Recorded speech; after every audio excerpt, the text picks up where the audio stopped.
I don't see it as me having this gangster thug image. Thug life would be more accurate, but it's not an image, it's just a way of life, it's a mentality.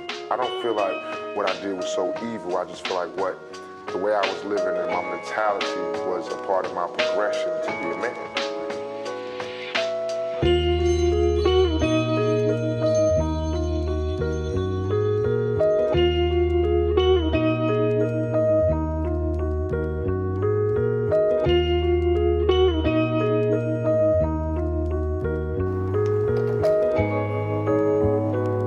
We must pay homage to him.